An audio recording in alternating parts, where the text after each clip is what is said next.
नमो नमो गुरु कृपा निधान असरन सरन दया करुणा निधि मंगल रूप हरन अज्ञान प्रणत जनन हित हरि चरितामृत अभय करत करवावत पान आगम निगम सार सर्वोपरि दर्शावत आनंद रस्थान नाम सुकृत धन अपनी जीवनी अति हित मानि देत वरदान वृंदावन हित बलि पद पावन भक्ति प्रकाश जो जगभान गुरुदेव भगवान की जय हो।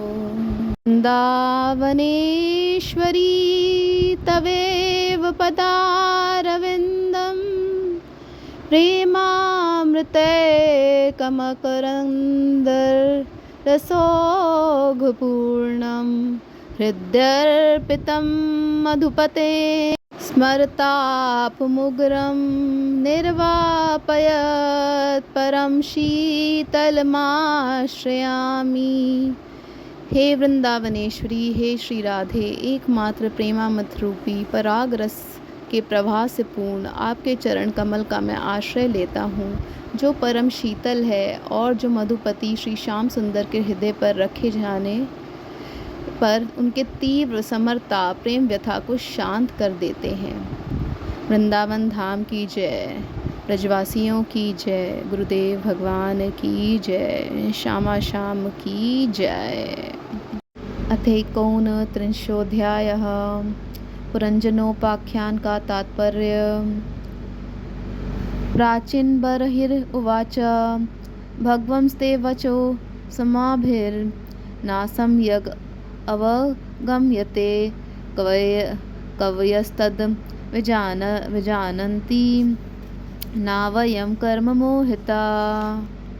नारद उवाच पुरुषं पुरंजनं विद्याद् यद्व्यक्त्यन्त्य आत्मना पुरम् एकदद्विति चतुष्पादं बहुपादम् अपादकं यो विज्ञातः अत्रितस्तस्य पुरुषस्य सखेश्वर यन्ना विज्ञायते पुंभिर्नामभिर्वा क्रियागुणैः।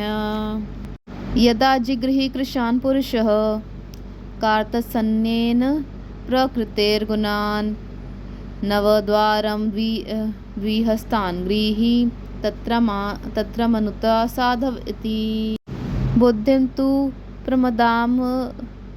प्रमदां विद्यान् मामहम् इति यत्कृतं याम् अधिष्ठाय देहेऽस्मिन् पुमान् भुङ्क्ते शभिर्गुणान्। सखाय इन्द्रियगणा ज्ञानं कर्म च यत्कृतं सख्यास्तद्वृत्तय प्राणः पञ्चवृत्तिर्यथोरगः। बृहद्बलं मनोविद्यात् उभेन्द्रियानायकं पञ्चाला पञ्चविषयः यन्मध्ये नवखं पुरम् अक्षिणी नासिके कर्णौ मुखं शीर्ष्ण गुदाव इति द्वे द्वे द्वारौ बहिर्याति यस्तद् इन्द्रियसंयुतः अक्षिणी नासिके आस्यम् इति पञ्च पुराकृता दक्षिणा दक्षिणाकर्णा उत्तरा चोत्तरा स्मृतः। राजा प्राचीन बर्ही ने कहा, भगवान, मेरी समझ में आपके वचनों का अभिप्राय पूरा नहीं आ रहा है। विवेकी पुरुष ही इनका तात्पर्य समझ सकते हैं, हम कर्म मोहित जीव नहीं। श्री नारद जी ने कहा, राजन, पुरंजन नगर का निर्माता जीव है, जो अपने लिए 1 2 3 4 अथवा बहुत पैरों वाला या बिना पैरों का शरीर रूप पूर्व तैयार कर लेता है। उस जीव का सखा जो अविज्ञात नाम से कहा गया है वह ईश्वर है, क्योंकि किसी भी प्रकार के नाम गुण अथवा कर्मों से जीवों को उसका पता नहीं चलता। जीव ने जब सुख दुख रूप सभी प्राकृत विषयों को भोगने की इच्छा की, तब उसने दूसरे शरीरों की अपेक्षा 9 द्वार 2 हाथ और 2 पैरों वाला मानव देह ही पसंद किया। बुद्धि अथवा अविद्या को ही तुम पुरंजनी नामक स्त्री जानो। इसी के कारण देह और इंद्रिय आदि में मैं मेरेपन का भाव उत्पन्न होता है, और पुरुष इसी का आश्रय लेकर शरीर में इंद्रियों द्वारा विषयों को भोगता है। 10 इंद्रियां ही उसके मित्र हैं, जिनसे कि सब प्रकार के ज्ञान और कर्म होते हैं। इंद्रियों की वृत्तियां ही उसकी सखियां और प्राण अपान व्यान उदान समान रूप 5 वृत्तियों वाला प्राणवायु हुई। नगर की रक्षा करने वाला 5 फन का सर्प है। दोनों प्रकार की इंद्रियों के नायक मन को ही 11वां महाबली योद्धा जानना चाहिए। शब्दादि 5 विषय ही पांचाल देश हैं, जिसके बीच में वह 9 द्वारों वाला नगर बसा हुआ है। उस नगर में जो एक एक स्थान पर 2-2 द्वार बताए गए थे, वे 2 नेत्र गोलक तथा 2 नासा छिद्र और 2 कर्ण छिद्र हैं। इनके साथ मुख, लिंग और गुदा, ये 3 और मिलाकर कुल 9 द्वार हैं। इन्हीं में होकर वह जीव इंद्रियों के साथ बाह्य विषयों में जाता है। इसमें 2 नेत्र गोलक, 2 नासा छिद्र और 1 मुख, ये 5 पूर्व के द्वार हैं। दाहिने कान को दक्षिण का और बाएं कान को उत्तर का द्वार समझना चाहिए। खद्योता विर्मुखी चात्रा नेत्र एकत्र निर्मिते रूपं विभ्राजितं ताभ्यां विचष्टे चक्षुषेश्वरः। नलिनी नालिनी नासे गन्धसौरभ उच्यते घ्राणो वा वाधुतो मुख्यास्यां विपणो वाग रसविद रसः। आपाणो व्यवहारोऽत्र चित्रम् अंधो बहुधनं पितृहुर्दक्षिणः कर्ण उत्तरो देवहु स्मृतः। प्रवृत्तं च निवृत्तं च शास्त्रं पंचाला संहितं पितृयानं देवयानं श्रोत्रा च श्रुतधराद् व्रजेत्। आसुरी मेढरम् अर्वाग द्वार व्यवायो ग्रामीणां रतिः उपस्थतो दुर्मदः प्रोक्तो निरतिर् गुद उच्यते। वैशसं नरकंपाय लुब्धको अंधतु मे शृणु हस्तपादोपमांसाभ्यां युक्तो याति करोति च। पुरं च हृदयं विशुचिर मन उच्यते तत्र मोहं प्रसादं वा हर्षं प्राप्नोति तद्गुण है। गुदा और लिंग, ये नीचे के 2 छिद्र पश्चिम के द्वार हैं। खद्योता और आविर्मुखी नाम के जो 2 द्वार एक स्थान पर बतलाए थे, वे नेत्र गोलक हैं तथा रूप विभ्राजित नाम का देश है, जिसका इन द्वारों से जीव चक्षु इंद्रिय की सहायता से अनुभव करता है। चक्षु इंद्रियों को ही पहले द्युमान नाम का सखा कहा गया है। दोनों नासा छिद्र ही नलिनी और नालिनी नाम के द्वार हैं, और नासिका का विषय गंध ही सौरभ देश है तथा घ्राणेन्द्रिय अवधूत नाम का मित्र है। मुख मुख्य नाम का द्वार है, उसमें रहने वाला वागेंद्रिय विपण है, और रसनेन्द्रिय रसविद रसज्ञ नाम का मित्र है। वाणी का व्यापार आपण है, और तरह तरह का अन्न बहुधन है, तथा दाहिना कान पितृहु और बाया कान देवहु कहा गया है। कर्मकांड रूप प्रवृत्ति मार्ग का शास्त्र, उपसना कांड रूप निवृत्ति मार्ग का शास्त्र ही क्रमशः दक्षिण और उत्तर पांचाल देश है।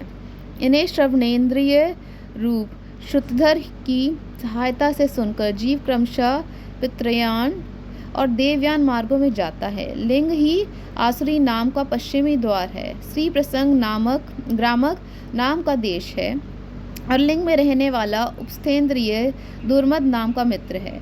गुदा निवृत्ति नाम का पश्चिम द्वार है। नरक वैश्यस नाम का देश है, और गुदा में स्थित वायु इंद्रिय लुब्धक नाम का मित्र है। इनके सिवा 2 पुरुष अंधे बताए गए थे, उनका रहस्य भी सुनो। वे हाथ और पाँव हैं। इन्हीं की सहायता से जीव क्रमशः सब काम करता है और जहाँ तहाँ जाता है।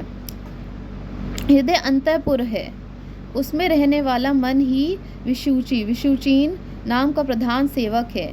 जीव उस मन के सत्वादि गुणों के कारण ही प्रसन्नता, हर्ष रूप विकार अथवा मोह को प्राप्त होता है। यथा यथा विक्रियते गुणाक्तो विकरोति वा तथा तथोपद्राष्ट आत्मा तद्वृत्तिर अनुकार्यते।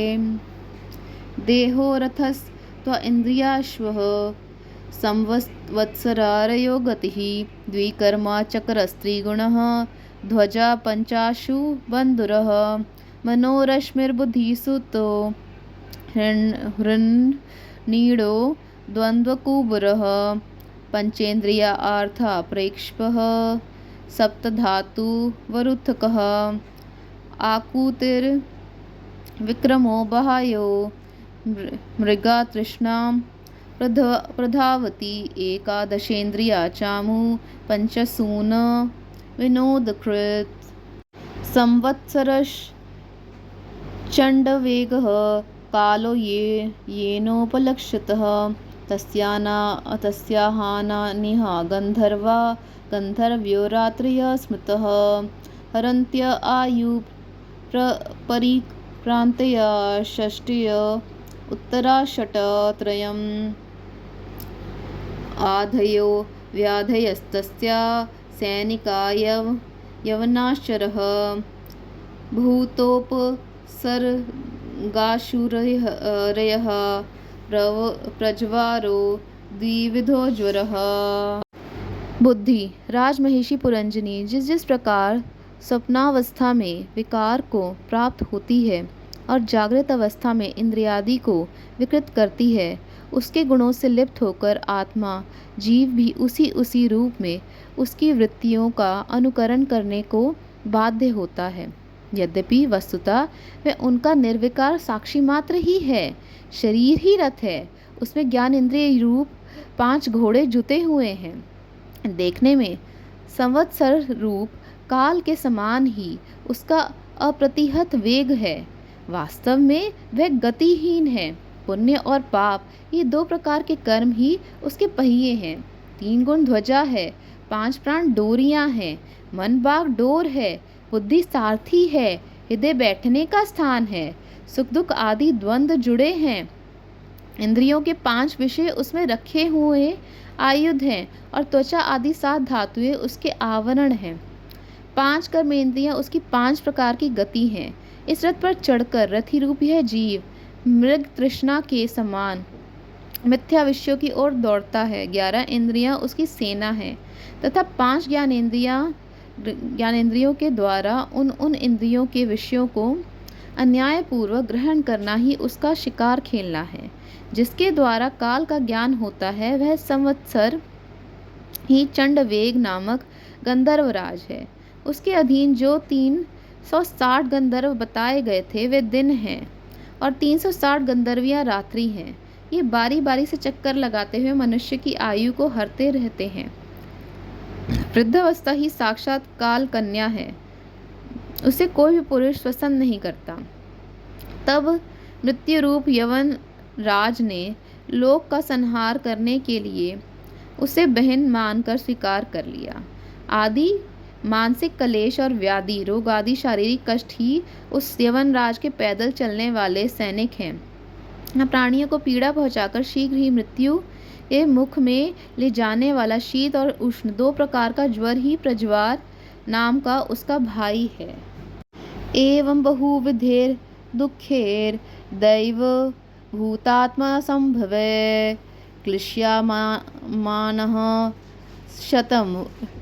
शतं वर्षं देहि तमोवृतः प्राणेन्द्रिया मनोधर्मान् आत्मन्य अध्यस्य निर्गुणः शेते कामा लवान् ध्यायन् मामहम् इति कर्म कृत् यदात्मानम् अविज्ञाय भगवन्तं परं गुरुं पुरुषस्तु विसृजेत गुणेषु प्रकृते स्वदृक् गुणाभिमानी सा तदा कर्माणि कुरुते वशः शुक्लं कृष्णं लोहितं वा यथा कर्माभिजायते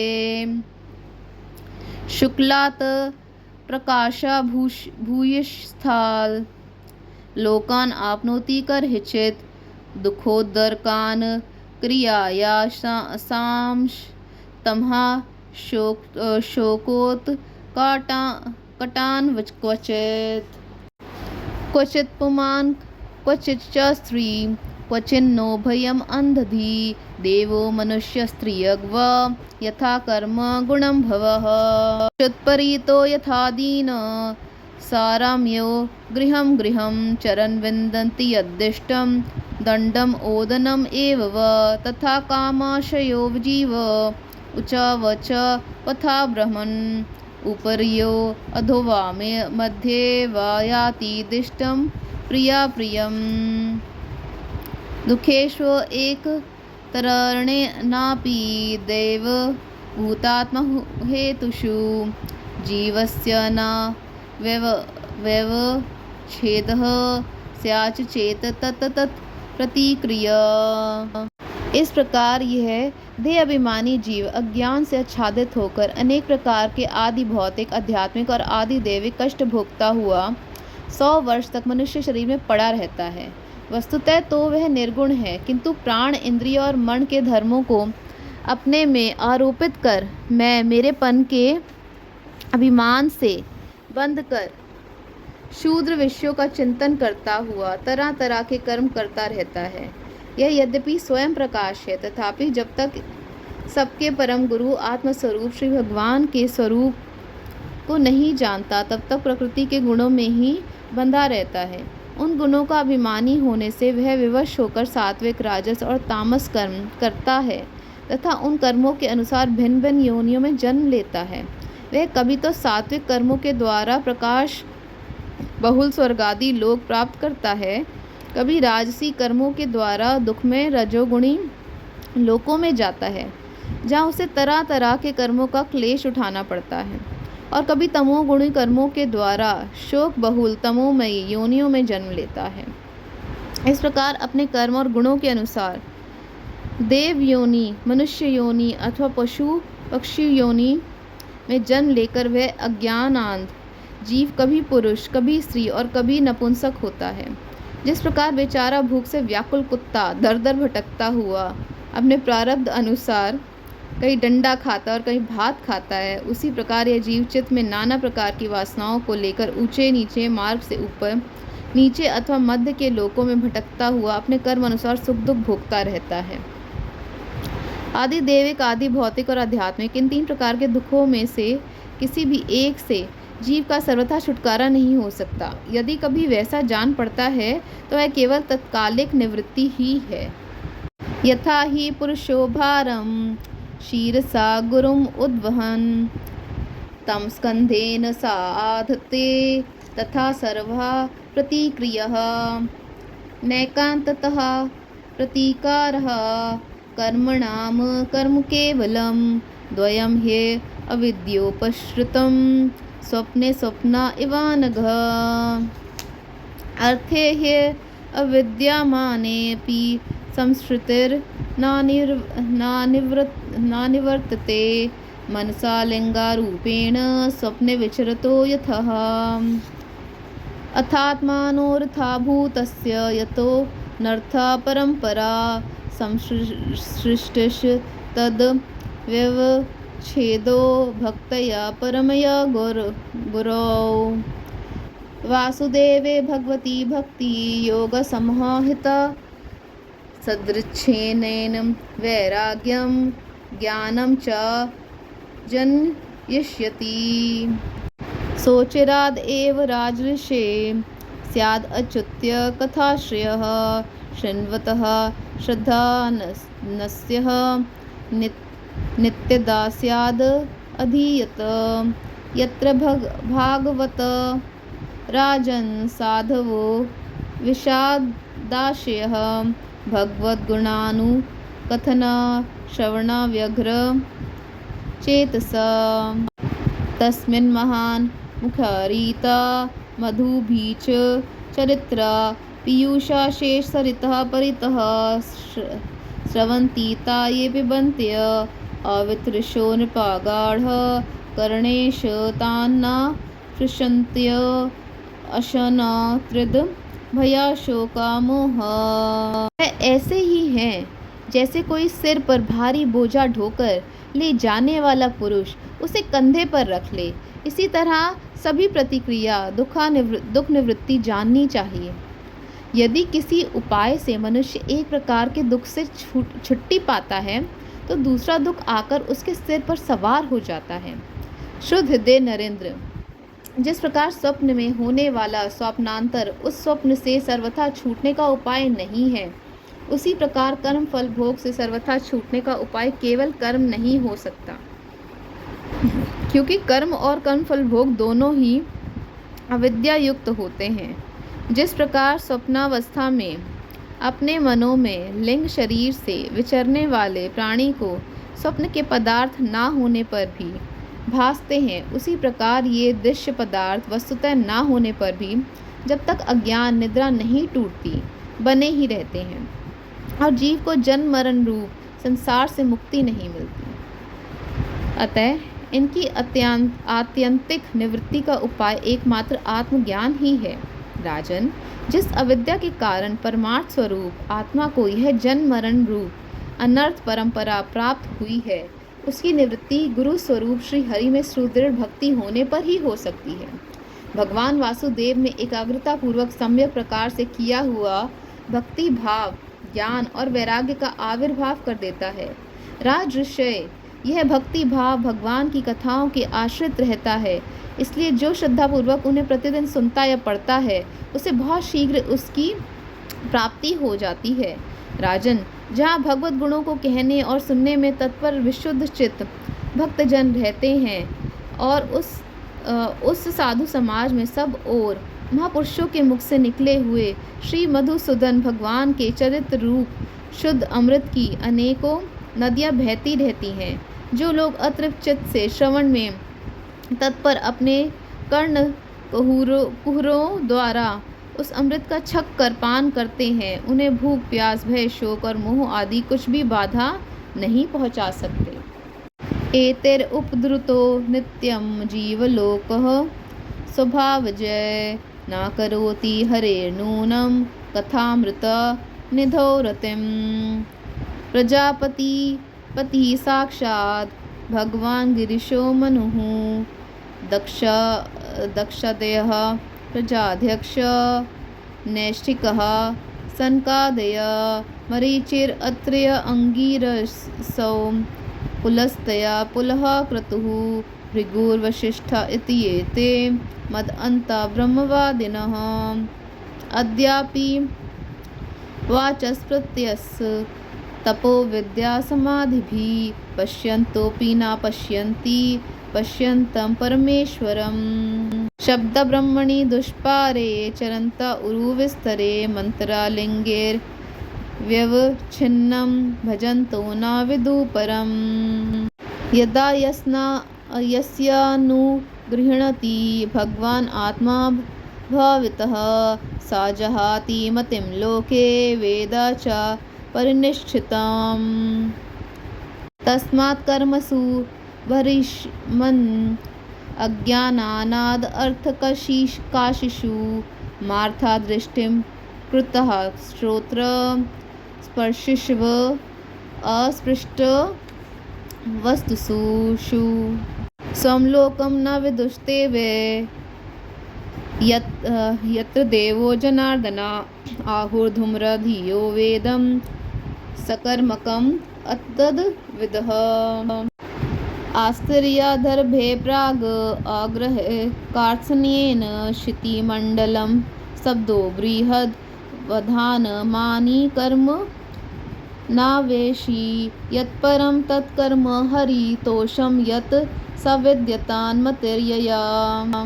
हाय, स्वभावतः प्राप्त होने वाले इन क्षुधा पिपास आदि विघ्नों से सदा घिरा हुआ जीव समुदाय श्री हरि के कथामृत सिंधु से प्रेम नहीं करता।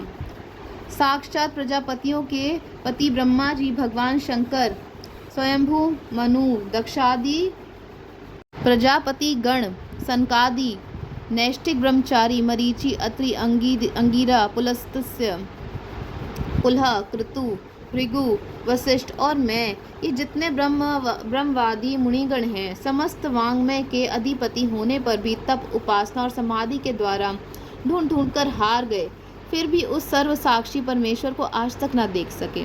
वेद भी अत्यंत विस्तृत हैं, उसका पार पाना हंसी खेल नहीं है। अनेकों महानुभाव उसकी आलोचना करके मंत्रों में बताए हुए वज्र, हस्तत्व आदि गुणों से युक्त इंद्रादि देवताओं के रूप में भिन्न भिन्न कर्मों के द्वारा यद्यपि उस परमात्मा का ही यजन करते हैं, तथापि उसके स्वरूप को वे भी नहीं जानते। हृदय में बार बार चिंतन किए जाने पर भगवान जिस समय जिस जीव पर कृपा करते हैं उसी समय वह लौकिक व्यवहार एवं वैदिक कर्म मार्ग की बद्ध मूल आस्था से छुट्टी पा जाता है। बहिष्मन, तुम इन कर्मों में परमार्थ बुद्धि मत करो, ये सुनने में ही प्रिय जान पड़ते हैं, परमार्थ का तो स्पर्श भी नहीं करते। ये जो परमार्थवत दिख पड़ते हैं, इसमें केवल अज्ञान ही कारण है। जो मलिन मति कर्मवादी लोग वेद को कर्म परक बताते हैं, वे वास्तव में उसका मर्म नहीं जानते। इसका कारण यही है कि वे अपने स्वरूप भूत लोक आत्मतत्व को नहीं जानते। जहाँ साक्षात श्री जनार्दन भगवान विराजमान हैं, पूर्व की ओर अग्रभाग वाले कुशाओं से संपूर्ण भूमंडल को आच्छादित करके अनेकों पशुओं का वध करने से तुम बड़े कर्माभिमानी और उद्दत हो गए हो, किंतु वास्तव में तुम्हें कर्म या उपासना किसी के भी रहस्य का पता नहीं है। वास्तव में कर्म तो वही है जिससे श्री हरि को प्रसन्न किया जा सके, और विद्या भी वही है जिससे भगवान में चित्त लगे। हरिर्देहाभृताम् आत्मा स्वयं प्रकृतिरीश्वर तत्पादामूलं शरणं यथा क्षेमो नृणाम् इनः। सा वै प्रियतमश्चात्मा यतो न भयम् अण्व अपि इति वेद स वै विद्वान् यो विद्वान् स गुरुर्हरिः। नारद उवाच प्रश्न एवं हि संचिन्नो भवता पुरुषर्षभ अत्र मे वेद वदतो गुह्यं निशाम्यः सुनिश्चितम्। शूद्रं चरं सुमनसां शरणे मिथित्वा रक्तं षडन्घ्रिः गणा सामसु लुब्धा कर्णम् अग्रे वृकान् असूत्रिपो विगाणयः यान्तं पृष्ठे मृगं मृगया लुब्धका बाणाभिन्नम्। अस्यार्था सुमना समा धर्मणां स्त्रीणां शरण आश्रमे पुष्पा मधु गन्धवत् शूद्रतमं काम्य कर्म विपाकजं कामसुखलवं जेहव्य औपस्थ्यादि विचिन्वन्तं मिथुनीभूय तदभिनिवेशितः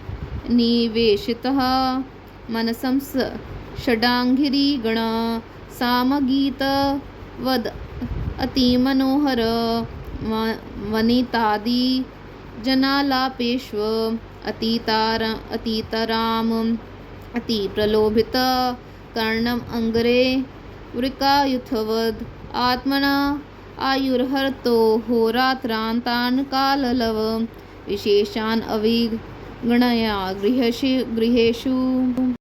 श्रीहरि संपूर्ण देहधारियों की आत्मा, नियामक और स्वतंत्र कारण है, अतः उन्हें उनके चरण तल ही मनुष्य के एकमात्र आश्रय हैं, और उन्हीं से संसार में सबका कल्याण हो सकता है, जिससे किसी को अणु मात्र भी भय नहीं होता।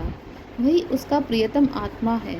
ऐसा जो पुरुष जानता है वही ज्ञानी है, और जो ज्ञानी है वही गुरु एवं साक्षात श्री हरि है। श्री नारद जी कहते हैं, पुरुष श्रेष्ठ, यहाँ तक जो कुछ कहा गया है उससे तुम्हारे प्रश्न का उत्तर हो गया। अब मैं एक भली भांति निश्चित किया हुआ गुप्त साधन बताता हूँ, ध्यान देकर सुनो। पुष्प वाटिका में अपनी हरिणी के साथ व्यवहार करता हुआ एक हरिण मस्त घूम रहा है। वह दूब आदि छोटे छोटे अंकुरों को चर रहा है। उसके कान भौरों के मधुर गुंजार में लग रहे हैं। उसके सामने ही दूसरे जीवों को मारकर अपना पेट पालने वाले भेड़िए ताक लगाए खड़े हैं, और पीछे से शिकारी व्याध ने बींदन के लिए उस पर बाण छोड़ दिया है। परंतु हरिण इतना बेसुध है कि उसे इसका कुछ भी पता नहीं है। एक बार इस हरिण की दशा पर विचार करो।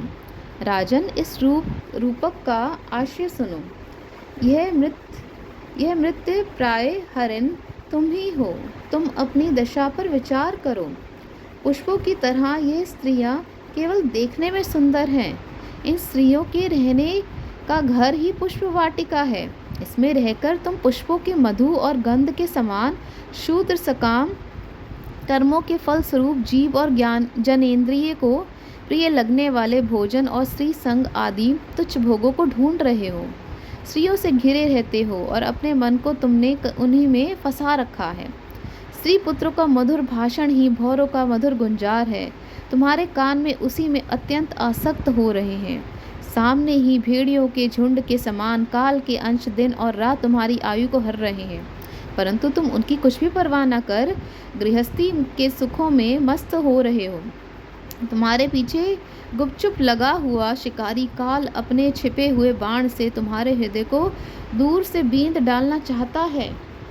सात्वं विचिक्षया मृगा चेष्टितम् आत्मनोन्ताश चित्तं नियच्छ हृदि कर्णधुनिं च चित्ते जय अङ्गनाश्रमन् असततं युथागतं प्रणहि हंसा शरणं ब्रह्मा क्रमेण।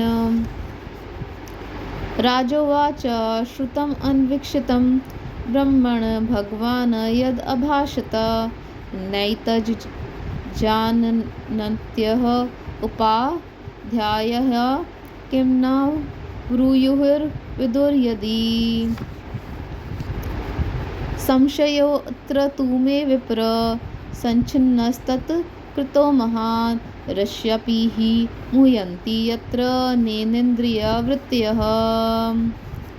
कर्माण्यरभते येन पुमान् इह विहायतम् अमृतान् येन देहेन जुष्टानि स यवद् अश्नुते इति वेदविदां वादः श्रूयते तत्र तत्रः कर्म यत् क्रियते प्रोक्तं परोक्षं न प्रकाशते। नारद उवाच येनैवारभते कर्म तेनैव मुत्र तत्पुमान् भुङ्क्ते अव्यवधानेन लिङ्गेन मनसा स्वयं। शयानाम् इमम् उत्सृज्य श्वसन्ततं पुरुषो यथा कर्मात् आत्मन्याहितं भुङ्क्ते तादृशेन तरेण वा। इस प्रकार अपने को मृग की सी स्थिति में देखकर तुम अपने चित्त को हृदय के भीतर निरुद्ध करो और नदी की भांति प्रवाहित होने वाली श्रवणेन्द्रिय को बाह्य वृत्ति को चित्त में स्थापित करो, अंतर्मुखी करो। जहाँ कामी पुरुषों की चर्चा होती रहती है, उस गृहस्थ आश्रम को छोड़कर परमहंसों के आश्रय श्रीहरि को प्रसन्न करो और क्रमशः सभी विषयों से विरत हो जाओ। राजा प्राचीन बरही ने कहा, भगवान, आपने कृपा करके मुझे जो उपदेश दिया है उसे मैंने सुना और उस पर विशेष रूप से विचार भी किया। मुझे कर्म का उपदेश देने वाले इन आचार्यों को निश्चय ही इसका ज्ञान नहीं है। यदि ये इस विषय को जानते तो मुझे इसका उपदेश क्यों ना करते।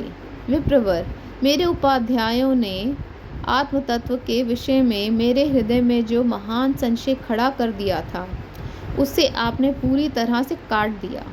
इस विषय में इंद्रियों की गति ना होने के कारण मंत्रद्रष्टा ऋषियों को भी मोह हो जाता है। वेदवादियों का कथन जगह जगह सुना जाता है कि पुरुष इस लोक में जिसके द्वारा कर्म करता है उस स्थूल शरीर को यहीं छोड़कर परलोक में कर्मों से ही बने हुए एक दूसरी देह से उनका फल भोगता है। किंतु यह बात कैसे हो सकती है, क्योंकि उन कर्मों का कर्ता स्थूल शरीर तो यहीं नष्ट हो जाता है। इसके सिवा जो कर्म यहाँ किए जाते हैं वे तो दूसरे ही क्षण में अदृश्य हो जाते हैं। वे परलोक में फल देने के लिए किस प्रकार पुनः प्रकट हो सकते हैं। श्री नारद जी ने कहा, राजन, शरीर तो लिंग शरीर के अधीन है, अतः कर्मों का उत्तरदायित्व तो उसी पर है। जिस मन प्रधान लिंग शरीर की सहायता से मनुष्य कर्म करता है वह तो मरने के बाद भी उसके साथ रहता ही है। अतः परलोक में अपरोक्ष रूप से स्वयं उसी के द्वारा उनका फल भोगता है। स्वप्नावस्था में मनुष्य इस जीवित शरीर का अभिमान तो छोड़ देता है, किंतु इसी के समान अथवा इससे भिन्न प्रकार के पशु पक्षी आदि शरीर से वह मन से संस्कार रूप से स्थित कर्मों का फल भोगता रहता है। ममैते मनसा यद् यद् असाव अहम इति ब्रुवन् गृह्णया तत्पुमान् राधं कर्म येन पुनर्भव। यथात्मु मीयते चित्तम् उभयैर इंद्रिये हितः एवं प्रागदेहजं कर्म लक्ष्यते चित्तवृत्तिभिः। नानुभूतं क्वाचानेन देहेनादृष्टम् अश्रुतं कदाचित् उपलभ्येते यत् यद्रूपं यदरिग आत्मनि। तेनास्य तादृशं राजल लिंगिनो देहसंभवं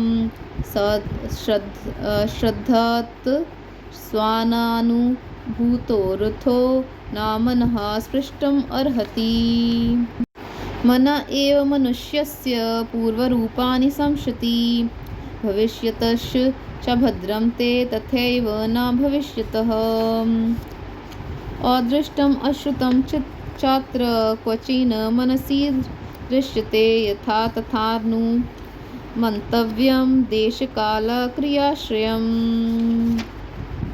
सर्वे क्रमानुरोधेन मनसि इंद्रियगोचरा आयान्ति बहुशो यान्ति सर्वे समंशो जनः। इस मन के द्वारा जीव जिन स्त्री पुत्र आदि को ये मेरे हैं और देह आदि को ये मैं हूँ ऐसा कहकर मानता है, उनके किए हुए पाप पुण्य आदि रूप कर्मों को भी यह अपने ऊपर ले लेता है और उनके कारण इसे व्यर्थ ही फिर जन्म लेना पड़ता है। जिस प्रकार ज्ञान इंद्रिय और कर्म इंद्रिया दोनों ही चेष्टाओं से उनके प्रेरक चित्त का अनुमान किया जाता है, उसी प्रकार चित्त की भिन्न भिन्न प्रकार की वृत्तियों से पूर्व जन्म के कर्मों का भी अनुमान होता है। अतः कर्म अदृष्ट रूप से फल देने के लिए कालांतर में मौजूद रहते हैं।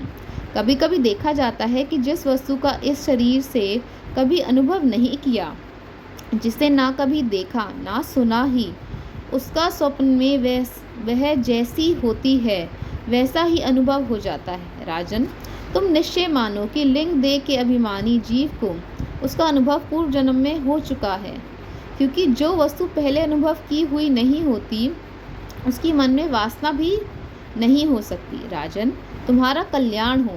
मन ही मनुष्य के पूर्व रूपों को तथा भावी शरीर आदि को भी बता देता है, और जिनका भावी जन्म होने वाला नहीं होता उन तत्ववेताओं की विदेह मुक्ति का पता भी उनके मन से ही लग जाता है। कभी कभी स्वप्न में देश काल अथवा क्रिया संबंधी ऐसी बातें भी देखी जाती हैं जो पहले कभी देखी या सुनी नहीं गई, जैसे पर्वत की चोटी पर समुद्र, दिन में तारे अथवा अपना सिर कटा दिखाई देना इत्यादि।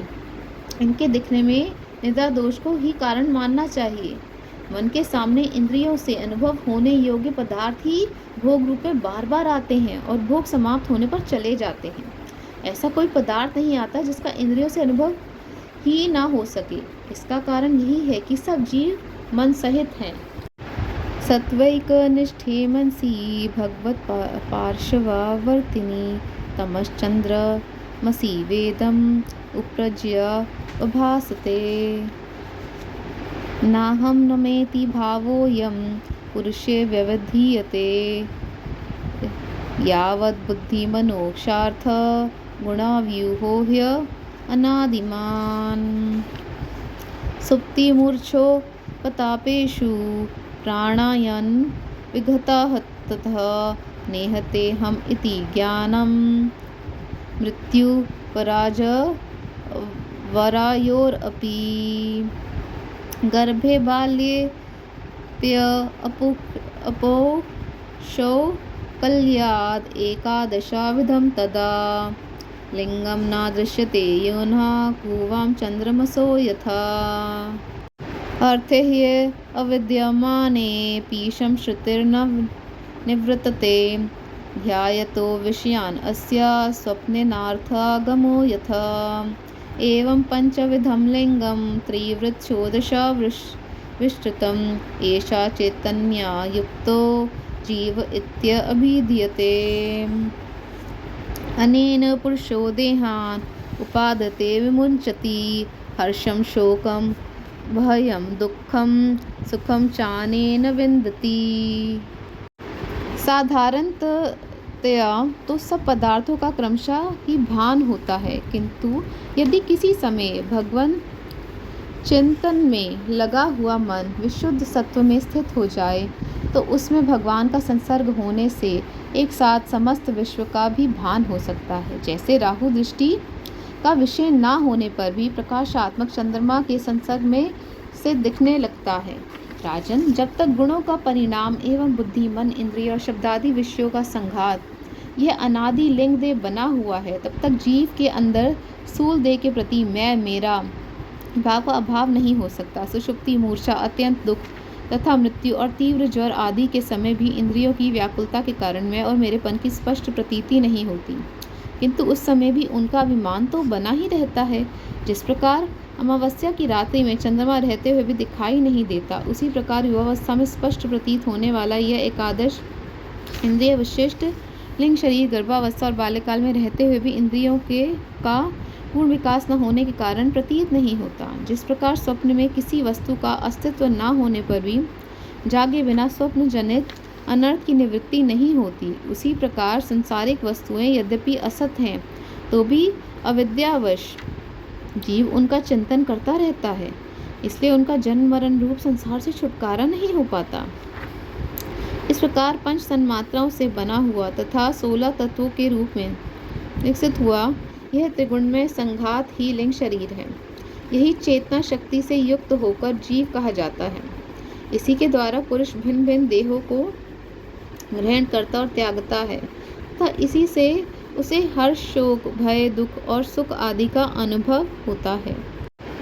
यथा तृणा जलूकेयं नापयात्य अपयाति च नात्यजेन प्रियमाणो अपि प्राग देहाभिमतिं जनः यावद् अन्यं न विन्देत व्यवधानेन कर्मणां मना एव मनुष्येन्द्र भूतानां भवभावनम्।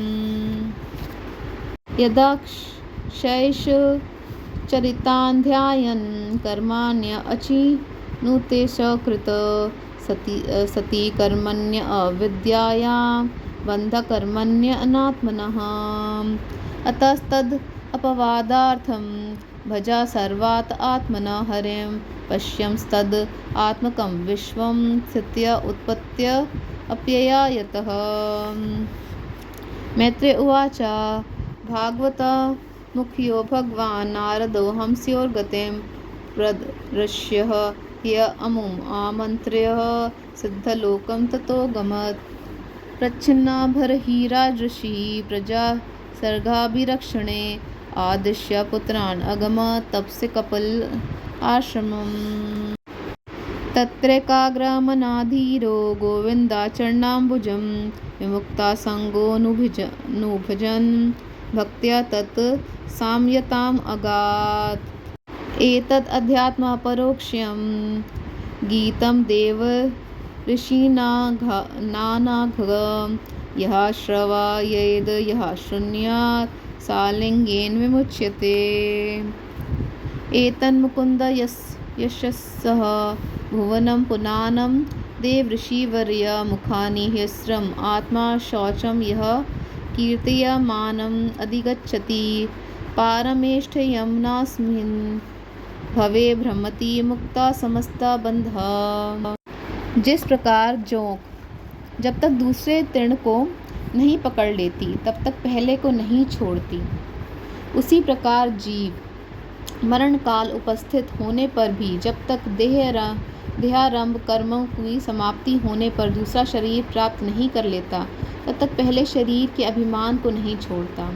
राजन, यह मने प्रदान लिंग शरीर ही जीव के जन्मादि का कारण है। जीव जब इंद्रिय जनित भोगों का चिंतन करते हुए बार बार उन्हीं के लिए कर्म करता है, तब उन कर्मों के होते रहने से अविद्यावश वह देह आदि के कर्मों में बंध जाता है। अतएव उस कर्म बंधन से छुटकारा पाने के लिए संपूर्ण विश्व को भगवत रूप देखते हुए सब प्रकार श्री हरि का भजन करो। उन्हीं से यह विश्व की उत्पत्ति और स्थिति होती है तथा उन्हीं में लय होता है। श्री मैत्रेय जी कहते हैं, विदुर जी, भक्त श्रेष्ठ श्री नारद जी ने राजा प्राचीन बरही को जीव और ईश्वर के स्वरूप का दिग्दर्शन कराया। फिर वे उनसे विदा लेकर सिद्धलोक को चले गए। तब राजऋषि प्राचीन बरही भी प्रजा पालन का भार अपने पुत्र को सौंपकर तपस्या करने के लिए कपिल आश्रम को चले गए। वहाँ उन वीरवर ने समस्त विषयों की आसक्ति छोड़ एकाग्र मन से भक्तिपूर्वक श्रीहरि के चरण कमलों का चिंतन करते हुए सारूप्य पद प्राप्त किया। निष्पाप विदुर जी, देव ऋषि नारद के परोक्ष रूप से कहे हुए इस आत्मज्ञान को जो पुरुष सुनेगा या सुनाएगा वह शीघ्र ही लिंग देह के बंधन से छूट जाएगा। देव ऋषि नारद के मुख से निकला हुआ यह आत्मज्ञान भगवान मुकुंद के यश से संबद्ध होने के कारण त्रिलोकी को पवित्र करने वाला, अंतःकरण का शोधक तथा परमात्मा पद को प्रकाशित करने वाला है। जो पुरुष इसकी कथा सुनेगा वह समस्त बंधनों से मुक्त हो जाएगा और फिर उसे इस संसार चक्र में नहीं भटकना पड़ेगा। अध्यात्म पारोक्ष्यम इदम मयाधिगतम अद्भुतम एवं स्त्रियाश्रमः पुंसां छिन्नो मुत्रा च संशयः। विदुर जी, गृहस्थ आश्रमी पुरंजन के रूपक से परोक्ष रूप में कहा हुआ यह अद्भुत आत्मज्ञान मैंने गुरु जी की कृपा से प्राप्त किया था। इसका तात्पर्य समझ लेने से बुद्धियुक्त जीव का देह अभिमान निवृत्त हो जाता है तथा उसके परलोक में जीव किस प्रकार कर्मों का फल भोगता है यह संशय भी मिट जाता है। इति श्रीमद् भागवते महापुराणे पारमहंस्यां संहितायां चतुर्थस्कंदे विदुरमैत्रेयी संवादे प्राचीन बहिर्नारद संवादो नामैकोनत्रिंशोऽध्यायः। ओम हरि ओम तत्सत्। ओम हरि ओम तत्सत्। ओम हरि ओम तत्सत्।